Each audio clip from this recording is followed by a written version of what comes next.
The Attorney General has a constitutional mandate to promote the rule of law, including electoral justice.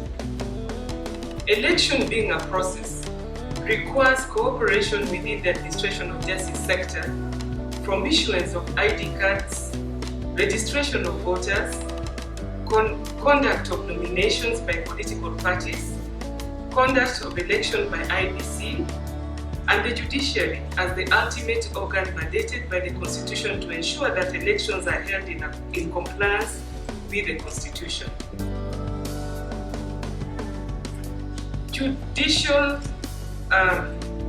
The Judicial Committee on Election has been in place for the last 3 general elections, and in each instance, has audited the conduct of elections.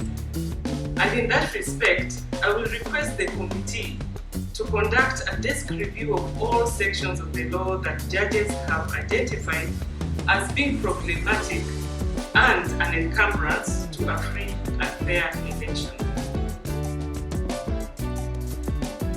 So that, as the Office of the Attorney General, we can propose the necessary legislative amendments where necessary. IEBC must work with Parliament and relevant organs of government to conduct by-elections in those areas whose elected representatives have vacated their seats for various reasons. To this extent, I realize there is a challenge because a writ was issued by Parliament which required that by-elections be conducted within 90 days.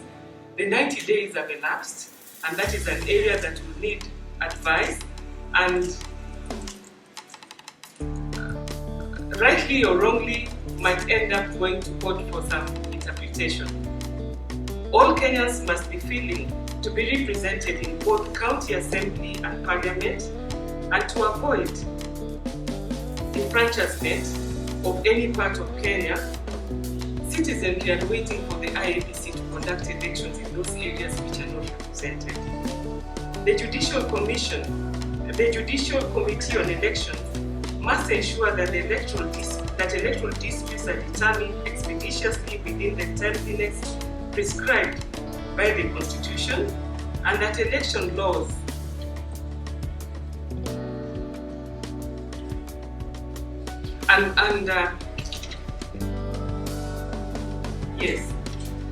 and we also call upon Parliament to ensure that funds are available for the IBC in order to prepare adequately for by-elections and elections.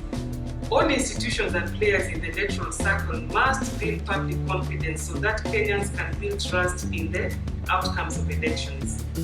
The Judicial Committee on Election must ensure that pre-election disputes are expeditiously determined to allow for adequate time for political parties to prepare and IBC to print ballot papers within the time specified by law. IBC must ensure that the election code of conduct are adhered to by political parties in the run to elections.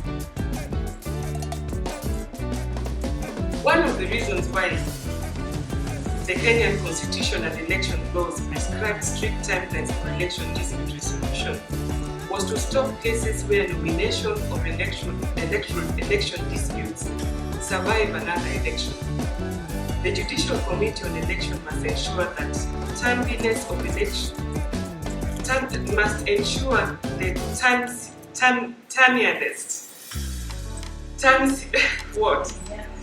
timeliness or whatever, expeditious resolution of disputes. We can refer to the case of Martha Karua, a case that was determined outside electoral timelines, and we know what happened. So we call upon the committee to be timeous and within the times that are prescribed. As the Office of the Attorney General, we call upon all stakeholders to come together to review the code of conduct of political parties.